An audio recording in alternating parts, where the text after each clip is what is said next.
Hello, comrades. My name is Ashik Sadiq from Metro DC DSA. I'm an organizer with the DSA's Green New Deal Campaign Committee, and for much of the past year on DSA's committee for the PRO Act, which has been DSA's top outward-facing priority for much of this year. Protecting the right to organize. This has been a bill that would be the biggest gain for the labor movement in a generation to strengthen unions, the power of the working class to organize on the job, and our collective capacity to win the world we want in terms of a just transition to a green economy for everyone. And that's why it's been the top priority of the Green New Deal campaign, as well as of the Democratic Socialist Labor Commission. So apologies for getting started a little bit late. We had some technical difficulties, but I'm here with four excellent comrades who've been critical to different pieces of this campaign. And along with many others across all of DSA have been critical in making everything we've done possible thus far. So this is a panel both to just describe some of what we've done in terms of the processes, and also laying out some of the successes we've had, both outwardly and internally, like as an organization, and give folks who are watching some fodder to evaluate assess the successes and challenges that we've had, and both the implications for ongoing work around this priority, as well as all of our campaign priorities, because we think we've learned a lot through this campaign about what DSA is capable of together. And hopefully everything that is prioritized at this convention through our resolutions can be stronger based on all of the capacity that we've built up, and based on what we've learned, we have the power to flex together. So I think we'll keep this panel pretty conversational. Each organizer will speak to a different component of how we've developed and carried out the PRO Act campaign, offer some lessons learned, and then we'll have some questions to get folks talking. So we have on deck Jack Gross from New York City DSA, who's been critical to developing the field team and the phone bank campaign, phone bank aspect of this campaign. We have Evlando Cooper from Tacoma DSA, who's been super helpful in communications and trainings. We have Sydney Gazarian from DSA Los Angeles, who's been a co-organizer with the Eco-Socialist Working Group and has helped set up a lot of the campaign capacity that led to us being able to do this campaign. And finally, we have Laura Gabby from the New York City DSA as well, who's on the Democratic Socialist Labor Commission. So I guess I just want to say a little bit before we hand it over to the panelists about what made all this possible. This campaign did not just materialize out of thin air. It was not done in a top-down way. It came out of several years of building up structures in the Eco-Socialist Working Group, and it came out of the Green New Deal campaign that was prioritized in 2019, and through a lot of collaborative, deliberative work with many one-on-ones and collective. We had a summit in the Green New Deal campaign to organize with over 60 chapters last year to see what the desires were, what the capacities were to organize, and helping develop a collective theory of change for a Green New Deal campaign. And it emerged that a huge gap in anything we thought we had the power to do was the rift between organized labor and the environmental movement, which has been sort of dominated by nonprofits that have had a bunch of successful outward-facing messaging campaigns or mobilizations over the past few years, but not really a theory of change based in the power of the working class. So it became clear to us that in order to organize for anything that is specifically a climate demand, we had to develop a lot more trust and power with organized labor unions. And that's part of why the PRO Act became a key component of our campaign. So we have laid out a campaign committee report, which we presented earlier in the week. You should definitely check it out if you want more detail about the nuts and bolts of the campaign. We won't go into it in this hour, but hopefully there's some good lessons learned there. So I think I'll just hand it over first to Sydney to talk a little bit about the processes that we set up to be able to carry out the campaign, as well as the coalition that we organized with, and why we chose to organize with that coalition.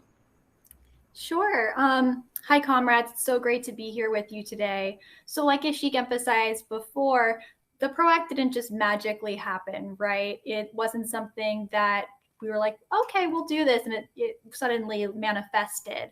this, as far as like the Green New Deal campaign's capacity in it, had been built up, I guess, in some ways for a few years through the Eco-Socialist Working Group and the priority of the Green New Deal itself, but also even more closely to that, that fall leading up to the PRO-ACT campaign, we had a summit where we gathered representatives from about 60 to 80 different DSA chapters, where we got together to discuss strategy, think about different scenarios that might happen based on like the election and different factors in the economy and things like that, and develop demands that we wanted to prioritize over the next few years.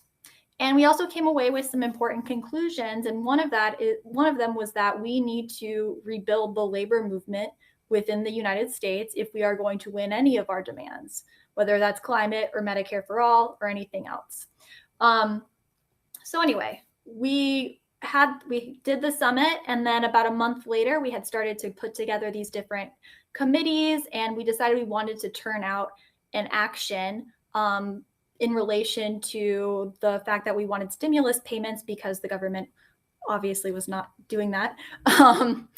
And we had Fight for Our Life actions. And through that, we started building out committees for training, for coaching, for toolkits, for resources, and for really developing these connections and this infrastructure that did help us have those actions, which about 30 chapters participated in like this new peak during the pandemic. But those helped lay the basis, what would be the committees and infrastructure for the campaign for the PRO-ACT itself. So we used those committees and we used the basis and those connections and everything we had learned through that to help start building out a more robust coaching committee, a more robust training committee, a more robust toolkit committee, more robust, basically, and a field campaign element, which we did not have for the Fight for Our Lives action.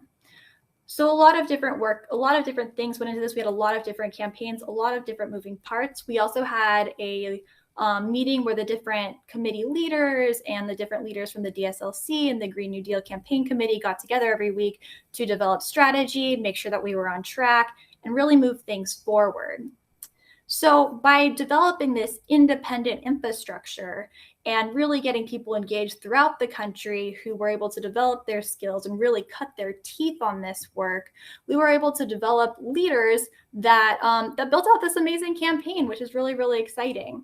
But it also really affected the way that we participated in a coalition. So we ended up joining a coalition, which is now called the Worker Power Coalition. DSA is on the steering committee of this coalition and the board of the steering of this coalition, along with CWA, IUPAT, Working Families, Sunrise. And this was actually a coalition that was born from IUPAT. They got hundreds of locals and different unions to sign on to this PRO-ACT campaign.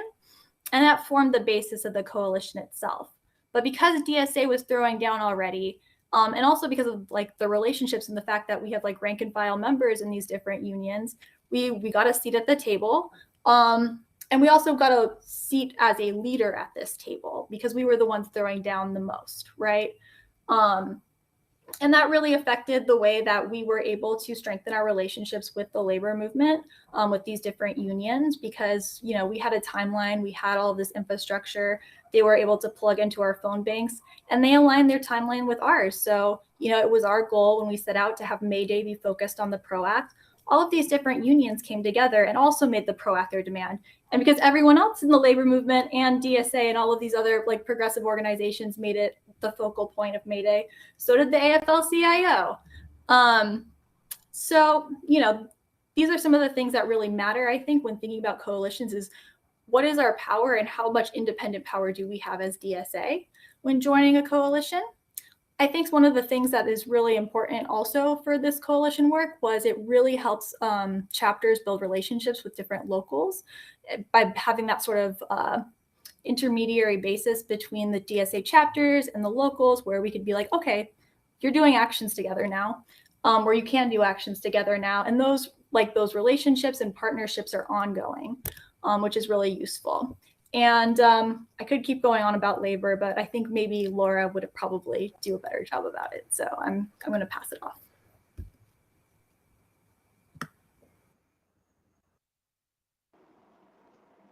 Yeah, thank you so much, Sid. I was having a little bit of trouble with my connection, so if you can't hear me, let me know, and I'll try to work it out. But basically, I'm extremely proud that the DSLC got involved in this campaign. I think it's the direction that we want to go in this organization with national campaigns that have multiple working groups cohering around the work, and especially tying labor to some of these big issue-based campaigns, and especially the Green New Deal work, because it just fits so incredibly well.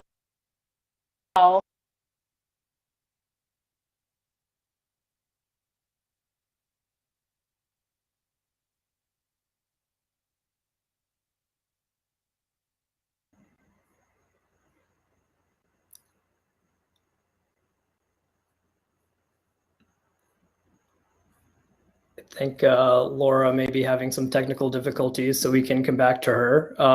Let's go to Jack and talking about the field team and why we chose to focus on phone banking and how we developed that model and build capacity for it. Yeah, sure. Thanks, Ashik.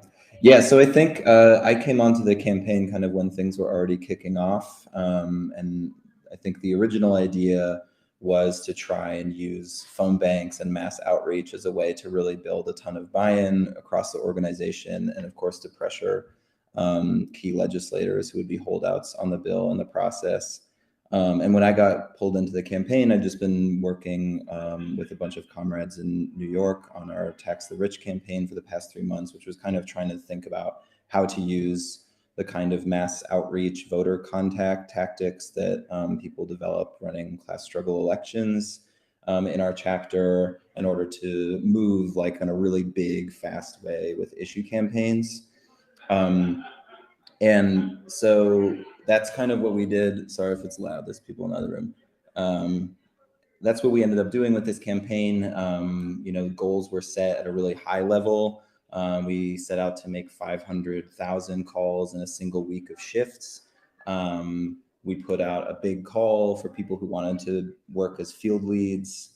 We got a huge amount of interest. We did a couple phone bank lead trainings, so trained upwards of 50 comrades from all over the country to run field events, which included, not only teaching people how to use ThruTalk, the Bernie dialer that we were repurposing for this campaign, but also to like run through and get people amped up about the theory of change and the theory of the campaign that had been developed by the GNDCC and the ECO working group over the last couple of years. So when we had upwards of 1,000 individual volunteers come through for these phone banks, they weren't only just like plugging into a dialing operation, but also getting kind of like inoculated with the Green New Deal Campaign Committee's theory of change, which I think is one of the really important things about this kind of mass outreach field work. I hope in the questions and answers we can kind of get into some of the like downsides and trade-offs that come along with doing big pressure campaigns that are basically like focused on like hitting big numbers and putting a lot of pressure on individual targets in the Senate, as we did with this campaign. The drawbacks are many, the trade-offs are many. I don't think anyone involved in organizing this campaign would deny that. But one thing that you are able to do with big mass outreach campaigns is just bring in tons and tons of people into motion very rapidly. And I think that we were able to do that, and we have a lot to be proud of in that respect. And I just want to take a moment on that point to acknowledge the enormous amount of work that two comrades in particular, Christine Z from Lehigh Valley and Nico M from Chicago, who like me were kind of pulled into this campaign what was already on the road and ended up really doing a truly like heroic amount of work to keep things running in the background. And I think saying one more thing about the field campaign, the Green New Deal campaign committees kind of started moving the campaign work over to the Green New Deal for public schools, which I'm really excited about. I'm working really hard on right now. And one of the things that we're thinking a lot about and incorporating as we try to figure out what it looks like to build national field infrastructure is how to make it so that you can have the kinds of knowledge sharing and skill development that we all need, chapters like big and small all over the country, to have that stuff get developed through serious campaigns that are making big political interventions like at the time and the scale and the speed that we need to in order to confront the obstacles that we have in front of us, which are huge. I don't know if Laura, I guess Laura is still off, right? I don't know if Evlando, I can pass to you. I can see some questions are coming in, so maybe we can, run through and then answer some of the questions. Evlando, if you want to. Thanks, Jack. I'll be relatively brief. I'm just going to give some brief highlights and some lessons learned from being on the communications team for the PROACT campaign. Our comms team was approximately 10 to 20 writers, editors, web designers, videographers, graphic designers, among others. We met from beginning of the launch, and we're still meeting to the present, designing every public-facing aspect of the communications, including pitched and earned media, social media, graphic design, illustration, video, web development work, and with the support of our national communication staff, who have provided valuable and constant support, especially helping us with press coverage. This communications infrastructure, which was built to win passage of the PROACT, has been expanded as we continue to operate into the second and current phase of the Green New Deal campaign, which adds a new demand, the Green New Deal for public schools, which some of you may have heard of, and we have a kickoff coming soon. So the foundation laid for the PROACT campaign communications team has ensured continuity and capacity in developing and implementing messaging strategies across the different campaign phases.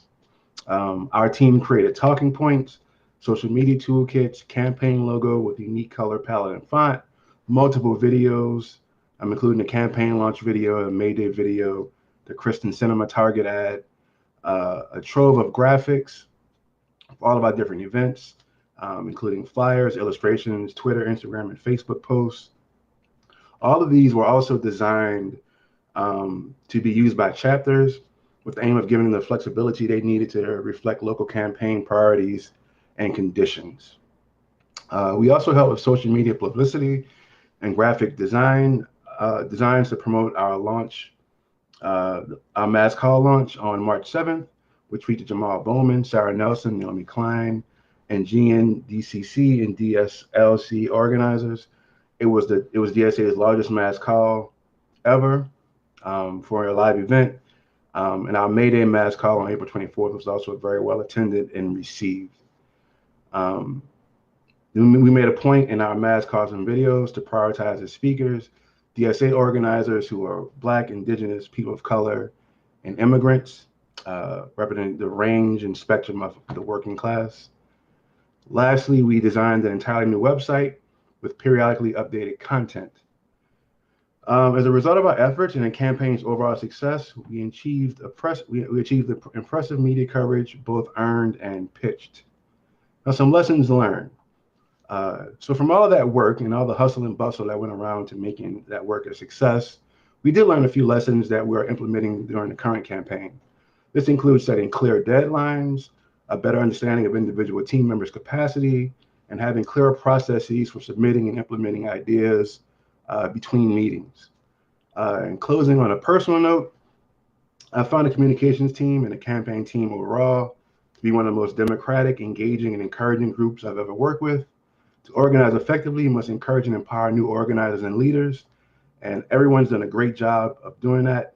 It's been a pure joy to watch folks who are new to this work share great ideas that are adopted and implemented. And for our current Green New Deal for Schools campaign, and watch new leaders begin to blossom as well. With that, I guess I'll kick it back to Sheik to open up the discussion. Thank you. Yeah, thank you. I think a common thread through a lot of what you heard is just that a lot of what became the PROACT campaign came from stuff that had processes or methods or strategies that had been demonstrated in chapters and in other kinds of organizing, like through the Bernie campaign, through New York City's Tax the Rich campaign, which was successful ultimately. Yeah, we just really built on the campaign knowledge and expertise that had been developed through the struggles that many chapters had been involved with. So I guess while we're waiting for Laura to come back and talk about the labor strategy in particular, we have a question about, what have we won? So we've talked a little bit about what we built within DSA, how we coordinated a lot of work and like the internal successes that we've had. I think just to throw out some numbers, DSA is now approaching 100,000 members. We got, I think, upwards of 2,000 members phone banking. Many chapters had like many dozens or hundreds of volunteers doing multiple shifts, and there was a lot of cross-chapter participation. There's ongoing regional coordination in chapters like Virginia and Arizona that have ongoing target senators. But yeah, like, have we won the PRO Act? Are we going to win the PRO Act? So there's a question I see from Dennis. It's my understanding that unless the filibuster is overturned, it won't ever be passed. Can someone help me understand a path for the PRO Act to become a law? Just wondering, is this seen as a campaign that has potential to actually win, or was it just about building our organization? So I'll let Sydney start answering this question. That's a good one. Yeah, I can start answering this question. So one of the things I didn't mention about our summit that we had back last fall was we actually developed a research report. We had a ton of volunteers who helped really profile like what's happening in the economy, what's happening with labor, what's happening with the government, what's happening here, there, and everywhere, so that we could really ground ourselves in the current condition when developing strategy. And part of that was developing an understanding of just like, how does a bill get passed, you know? And so we sort of did map out these different routes for like, okay, so how do we actually get federal legislation passed? And yeah, obviously the filibuster is a huge barrier. Obviously the fact that, you know, we don't have socialists in majority of the Senate or anywhere in Congress is also a huge barrier. But there's also reconciliation, right? And reconciliation is the process that's kind of happening now with the infrastructure package. And reconciliation allows people to, in some ways, bypass the filibuster with some things. And I can get really a little bit too bogged down with the details on this, so I'm going to try and keep it short. We can pass different things through reconciliation. They are supposed to be related to budget-related matters. And sometimes it's just a matter of how well you can argue for it, or what you have the power to force the parliamentarian to rule on in order to get it passed. And so based on, you know, what's happening and how much power we have, there's a belief that we can get lots of parts passed through reconciliation right now, including like real penalties for like union busters and things like that, that would be actually really, really important and make a big difference. Will it pass everything? I mean, technically we could. Technically, Schumer could fire the parliamentarian every time the parliamentarian rules that we can't pass it, or just ignore their ruling, and we could pass the whole thing, but I don't think we have the power to force Chuck Schumer to do that yet. So I think that is like the low-hanging, or not the low-hanging fruit, it's still a reach goal, but we could get some of that done. And I think the ultimate thing is that we have to continue to build power in order to win the rest of it, like abolishing right to work and things like that. So reconciliation does provide a window for us to push for that. And I want to be clear, like, it's not like the PRO Act campaign is completely done. It's still ongoing. It's just, you know, we made 1 million calls. There's obviously like a wall we hit for a phone banking, right? And we have to actually like change our strategy and approach. And there's a lot of really, really amazing work happening in Virginia and Arizona right now. If there's any organizers there, I just want to shout you out. Really, really amazed by everything you're doing. We're also part of this coalition that's pushing this ongoing work as well. So this work is ongoing. And we are continuing to see what, or to push for a victory. So no, we didn't win everything in 2 months, maybe in like this national strategy, but that's why we push and continue to move forward.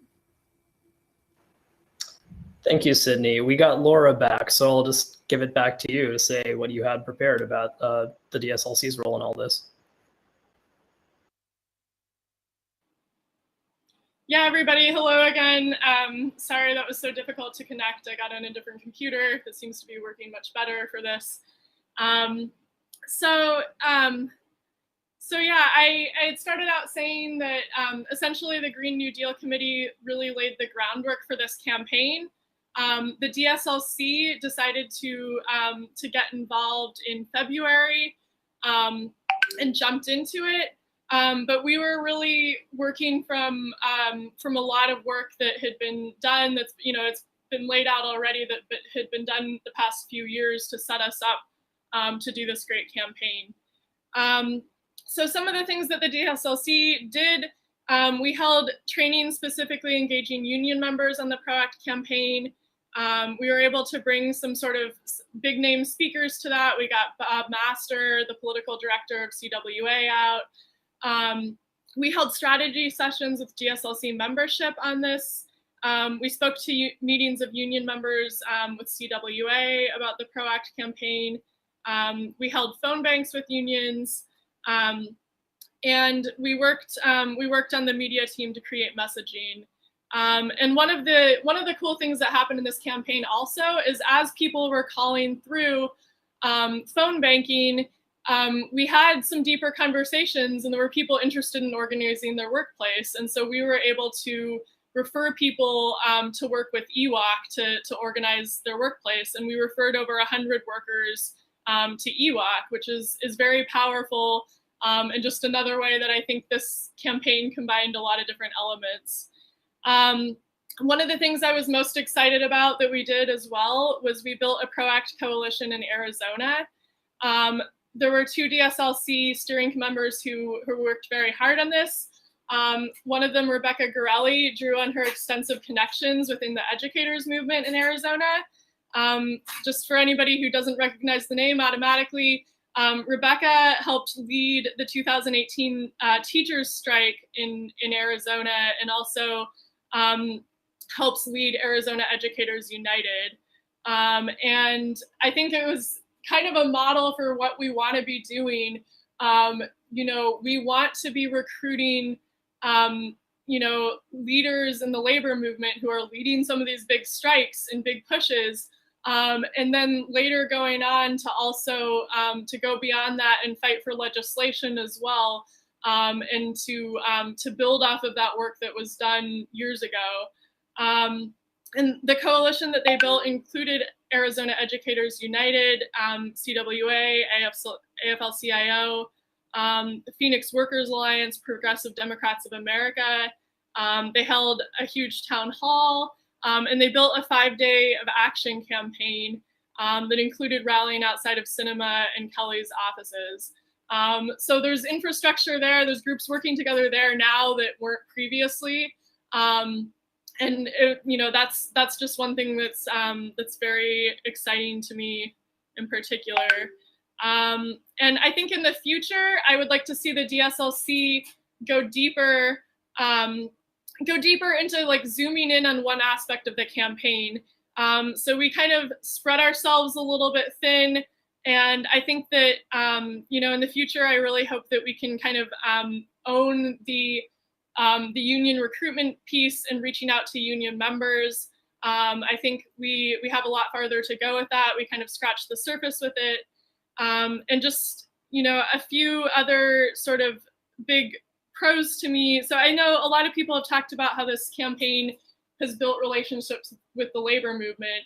And I think one thing that's kind of sometimes unsaid or underlying this is that DSA wants to build the strongest possible relationships with the labor movement, but we also sometimes rock the boat. We also sometimes are the troublemakers in our union.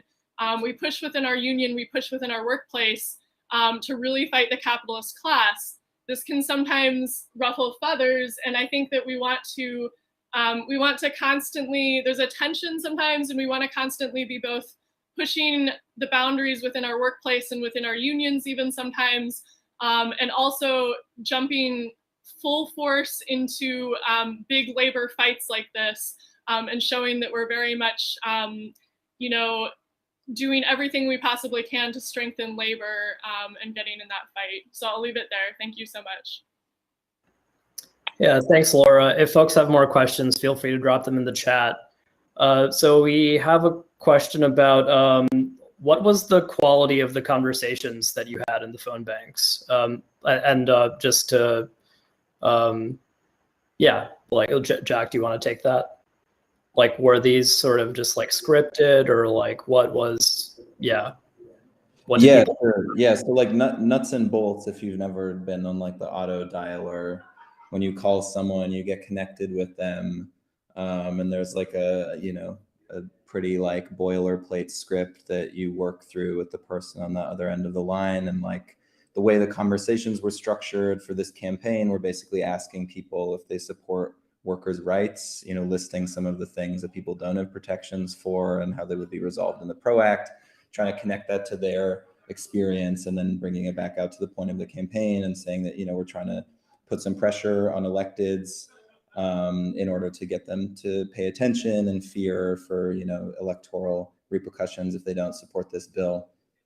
And like, I think in general, the conversations were overwhelmingly positive. We had like a very high transfer rate, meaning like a large number, I'm forgetting all the percentages now because it's been a couple months, but like an abnormally large number of people after having a conversation both said they agreed with the campaign and wanted to take that immediate action and call through and like chew their senator out.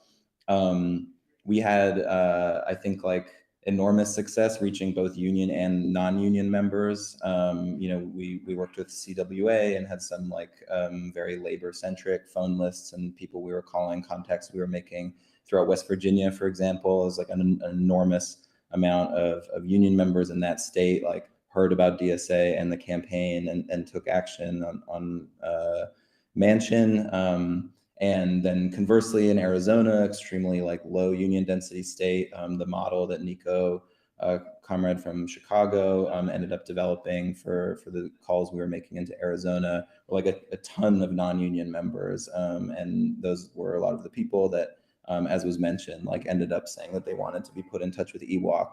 And those people all had conversations on the phone with DSA members volunteering, making these calls about like, you know, what it could mean for their life to get organized into a union and have the protections of a union. So I think overwhelmingly the conversations were extremely positive, which shouldn't, you know, surprise a lot of us. I think it's like a pretty easy ask when you're describing like shit working conditions and the kinds of protections that could be offered. I will say, like, I did have difficult conversations with people, some of which are reflected in some of the questions coming in the chat about like the efficacy of labor law reform. Like, won't bosses just do whatever the fuck they want to do anyway? And those were really interesting conversations because people are, you know, like leading extremely atomized lives, or they're in like really, you know, bureaucratic corporatized unions that they feel don't represent their interests. Or they've never, you know, seen or met anyone who's in a union. And these conversations, I think, showed that, like, you know, the kind of work that we have to do in our project, like, has to happen on multiple levels. You know, I think there were a lot of people who were concerned about, like, how political phone banks are, basically. And I think one thing, you know, we can talk about and think about as we're planning future national campaigns is like how to fuse organizing on different levels. I don't think the phone banks we ran preclude the rank and file strategy or vice versa.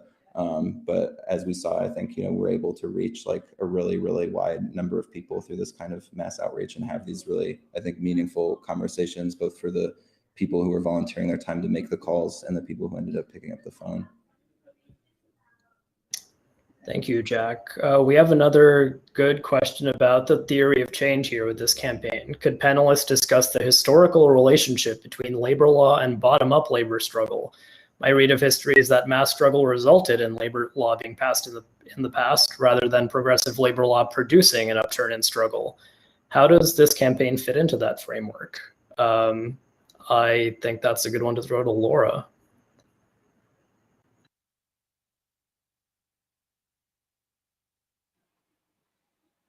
Yeah, that's a great question. And that, I think, you know, I've seen the history debated, and, you know, I've seen people say it's not necessarily a straightforward line. However, my read of the history is that that question is correct, that it, you know, it has historically more often been an upsurge of the labor movement from the bottom up, from shop floor organizing, from, you know, massive waves of strikes and walkouts, and then labor legislation that that seeks to kind of reel that energy in. That said, I think that this campaign still makes a lot of sense because we're not seeing, you know, we're not seeing the labor upsurge of the 1930s or anything like that yet. But we are starting to see an uptick specifically in key sectors like education. And I think that putting a larger goal out there is something that's extremely helpful. So I think just having a larger vision and connecting more people to that larger vision and goal is something that we want to do no matter what. I think that keeping fights more local or limited and just hoping that we get enough upsurge eventually to be able to demand legislation somewhere down the road. I don't think that's what we want to be doing. I think that as new workers' struggles emerge, there might be new demands that emerge. So it's not like DSA has all the answers and the PRO Act is the only possible thing that could be demanded. We might be evolving to adopt what some of the what particular workers' struggles put forward. But I think putting out a big, bold vision that inspires people is extremely important to have something out there to fight for. And I think it can be, a back and forth. I think it can be a relationship, and winning pieces of it, even or small demands, can also boost confidence in workers organizing in ways that we don't even necessarily know how that's going to play out. So any wins that we can make for the labor movement, can potentially have repercussions much farther than we can possibly see. And if anybody else wants to jump in on that one too, that's a really great question. So.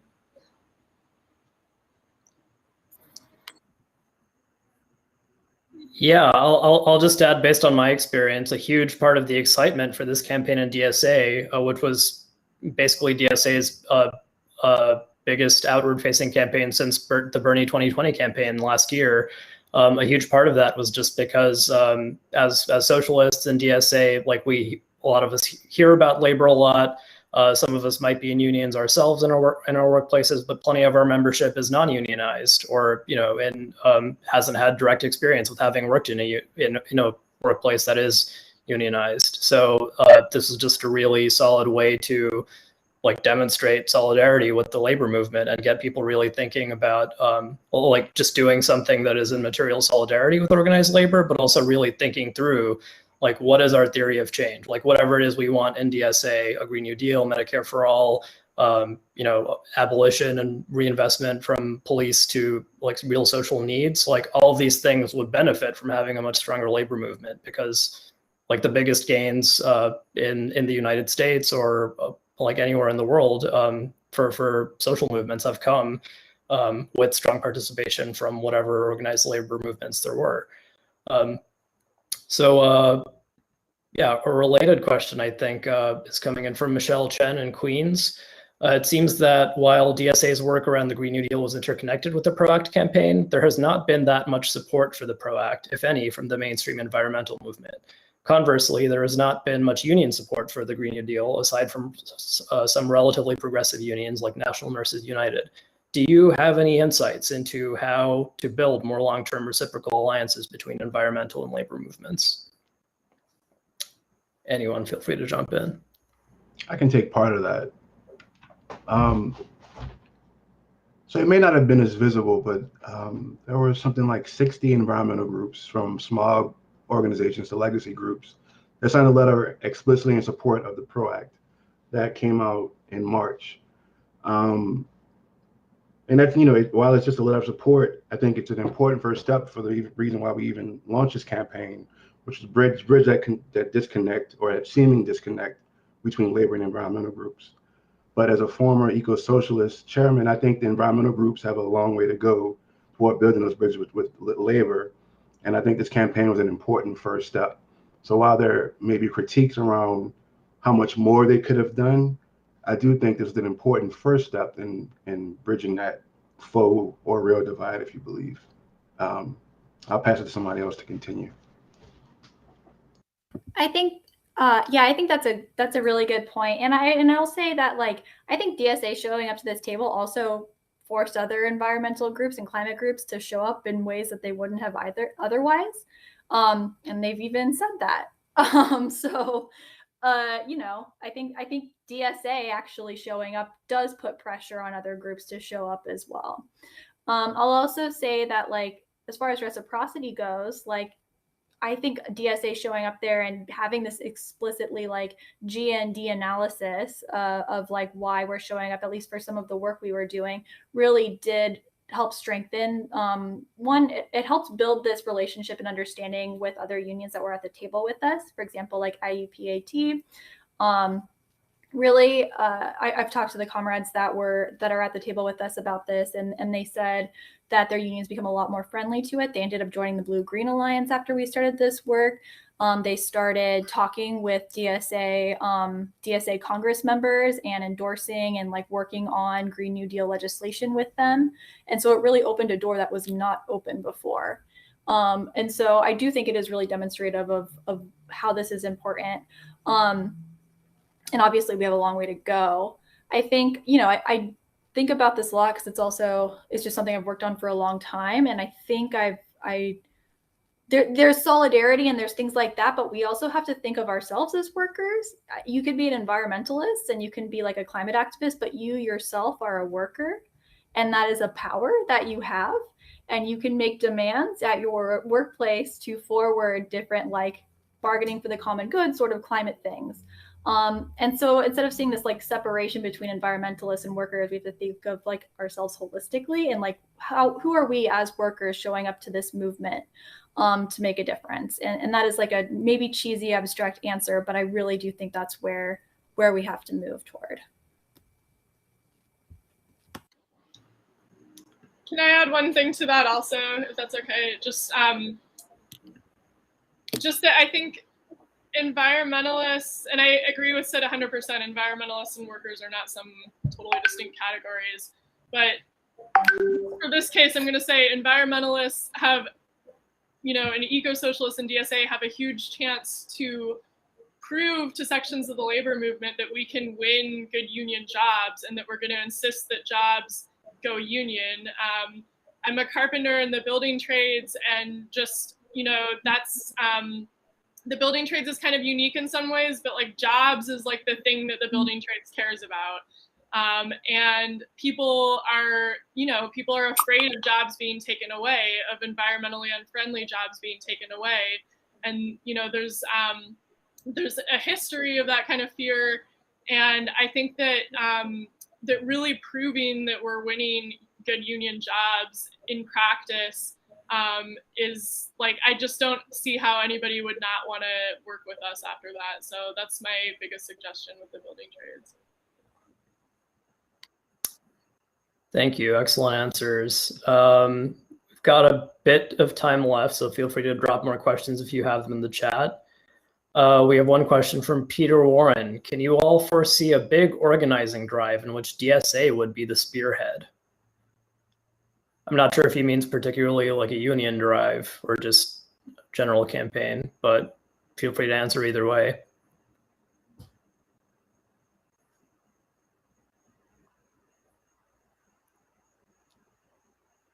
Wow, crickets. This panel is supposed to be about, you know, what we're offering, you know, lessons learned from our campaign to others as well. How can we reframe this? Maybe yeah. I could try and jump in on the maybe like the question from Michelle and the question from Peter. I mean, I feel like Peter's question was more narrowly about like a big union drive, and like yeah, I would love to foresee that, but I don't feel like I'm the best person on this panel to talk about it. But I do think like what Laura was just talking about was basically like the path forward for bringing, you know, labor to the center of how we think about what we're fighting for when we're fighting for a Green New Deal transition. And that means that like the kinds of rank and file work that have to happen in order to make the idea of like a Green New Deal like common sense to the, you know, broad and multifarious and fractured working class is like, that's the job that we have, I think, as socialists and as DSA. And I think running big, ambitious national campaigns like this that try to really put like a big benchmark out there, like this is how loud and this is how many people we need to have in motion, trying to link labor and the Green New Deal together in a single message on a single timeline, trying to bring big unions into motion around something. Like, that's part of the work that we have to keep doing in order to make those links real, because DSA is growing and is huge and is powerful and can be much more powerful, but we're still really small relative to the country that we're organizing in, and so we need to keep punching above our weight and making these connections like really big and really loud, so that other people start to organize alongside us, I think.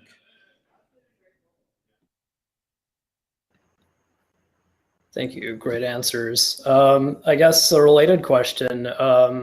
Do any of you want to speak more to the thinking that has gone into, like, on the Green New Deal end or the DSLC end? Like, what are some strategic sectors that in the longer term might make sense to get DSA members involved in, both as workers in those sectors, as union members, or trying to intentionally recruit and organize?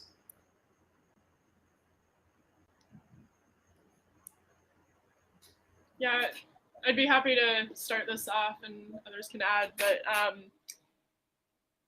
I think there's been kind of two strains of thought. There's been people in DSA who've done a lot of work on just thinking about and debating what sectors are strategic in general to win socialism, like where do we have the most potential power? And then there's also been thought and conversations on what sectors in particular would help us win the Green New Deal. And I think kind of my high mark for some of those conversations are, I think educators' unions are totally indispensable. Just the amount of activity we've seen in the past couple of years with educators' unions. Educators educate about ecology and about the environment, and there's a lot of people in educators' unions who care deeply about the environment and saving the environment. And educators also have a lot of social power, so they're connected to each other, they're connected to students, they're connected to parents. They have a lot further reach out into communities than a lot of other union members necessarily do. So they're an extremely powerful bloc that has an interest in this. I think that the building trades also is a really important industry and sector. I think, the building trades has traditionally been on the more conservative end of the spectrum of unions, but we're starting to see more and more exceptions, and IUPAT being one of those major exceptions. And there's a lot of places locally where there's a lot more progressive or left organizing going on in building trades unions. And it's a natural fit because we stand to benefit directly from jobs, winning a Green New Deal and passing the PRO Act. So this is just a natural fit. And I think logistics is totally indispensable just because the amount of power that the logistics industry has. And I'm going to say nursing also, but I'll leave it there, and if people have other thoughts.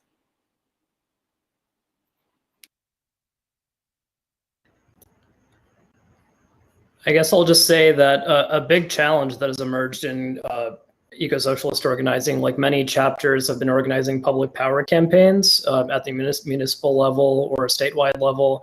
And these in some ways have been very effective at mobilizing our membership and like broader constituencies. But a pretty big block that has been emerging is utility workers in a bunch of places who have not been down with the goal of public power over utilities. So that's just a challenge to work through in the longer term because we need to build solidarity with the workers in affected sectors if we're going to win the goals we want to democratize energy or whatever else. I'm just stating that as a challenge, not as something that we have the answers to yet, or we'd be offering the answers that we've come around.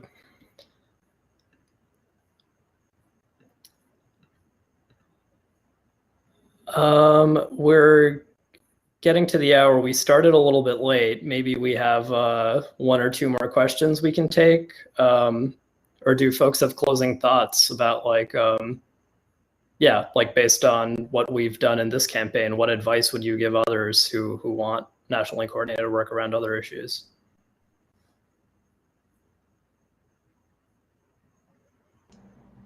I can just say as if get involved, like I mentioned earlier during the first part of the presentation, if there's something you're passionate about, get involved. It's a very democratic process. Your ideas and suggestions are welcome. There's a place for you on these campaigns. So, you know, if there's something you want to see, if there's something you want to push, if there are ideas you have, the best thing you can do is to get involved and try to make those ideas come to fruition. That's what I did, and I'm still here, and I'm really happy about it. So, thank you. We passed, we are still passing a bunch of really ambitious, important resolutions at convention. And I'm really proud of that. I'm really proud that we come together and we democratically decide what our priorities are going to be over the next 2 years. This is my first rodeo, right?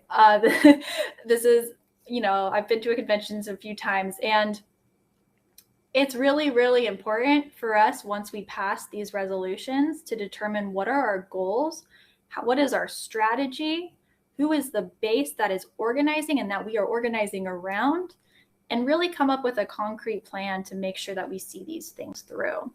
And I really think it's important for us to understand that like we need to actually develop the capacity within our chapters, to develop the capacity of our fellow comrades and ourselves to carry out this really important work so that we can each be leaders and take on a piece of the puzzle. Like there's only a few of us on this call, but so many people played in a really, really integral role in making this campaign happen. And we do that by building up the structures and training and coaching and developing each other through these like strategic processes and through actually like cutting our teeth on real organizing.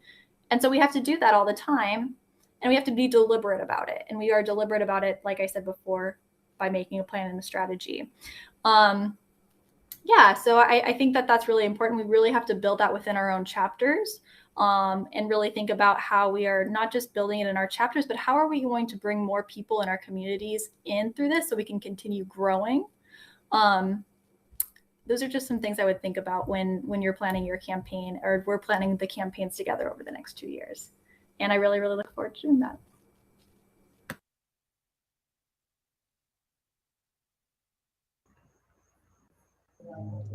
Yeah, just to echo, I feel like that was a good punctuation mark, but the silence was awkward. So I'm just going to echo what Sydney said.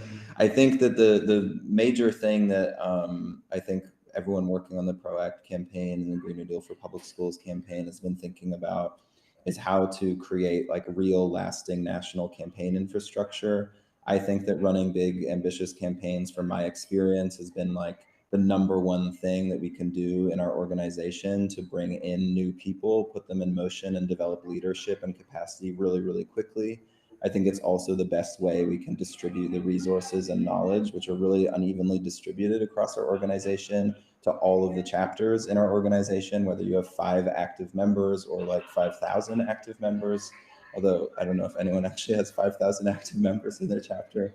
And that means that, you know, when we're thinking about what the purpose of a campaign is, we have external goals, we have things that we want to achieve, a political intervention that we want to make in the conjuncture, but we also have organizational goals. And that means that like every step of the way as you're planning a campaign has to be focused squarely on like what is happening to the people who are coming into this work for the first time. What are they learning? Who are they meeting? How are they going to maintain and develop those relationships and skills so that they can carry it on, as Sydney said, in their chapters or in future national work? Because I think, you know, we can have like, you know, recurring campaigns that just burn people out after a couple of weeks, but we're trying to build something that can really last for a long time. And that means thinking always about every single member's experience of participating in a campaign and the infrastructure that we're building together, so we can keep doing more and more people can take on leadership.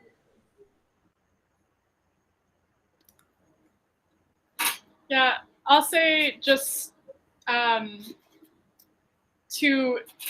main advice would be to do the organizing groundwork that needs to be done, even within DSA. I think that was one of the biggest lessons I took away from watching the Green New Deal Committee at work lay the groundwork for this for like literally a couple years beforehand. I think number 2, seek out collaborations with other national working groups. We are a lot weaker if we're all siloed and kind of working in our own corners than if we combine what we're doing.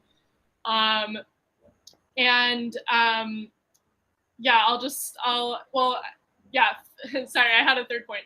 My third point is also, Sid talked a fair bit about coming up with a good plan. I think coming up with a good plan, but involving everybody in that plan and making sure everybody sees the long-term vision and the long-term plan, you feel a lot more invested and involved. And if you can see the actual path to win, there should be a path to win something. It doesn't mean we're necessarily going to win everything, but everybody should have it really clear what the path to win is. So I'll leave it there. Thanks. Thank you, all of you. I'll just close with the thought that this is the ProAct campaign has been just one of the most exciting things that I've worked on in DSA. This is the first time that I've been involved in a nationally coordinated campaign at this scale, and it's so exciting that DSA was able to do all of it and just build all this independent capacity within our organization rather than just following the lead of some other organization or set of organizations. Like, we had a specific role in this coalition. Like, we gained a lot of respect from doing what we did from unions and other organizations. And just all the internal work that we did to organize with so many chapters and organizing with labor branches and eco-socialist groups and getting other organizations to want to throw down on something that DSA led was just so exciting. And that's the spirit that I hope we can bring to all of our nationally prioritized work. There's so many really exciting resolutions that have already been passed on the consent agenda that we're going to vote on tomorrow. And there are all sorts of other things that existing national formations have been talking about, like with the International Committee and all the exciting work that they've done over the past year. There's so much potential around, making our solidarity more material with people of the global South around things like, vaccine patents or ending sanctions or other things. And there are just all these campaign capacities that DSA has been building up over the past few years and can keep building. And hopefully that can generalize to all of our work. So really excited by the possibilities of what we're building together, and hope we can keep strengthening all the interconnections of our work. So thank you everybody for joining us, and have a good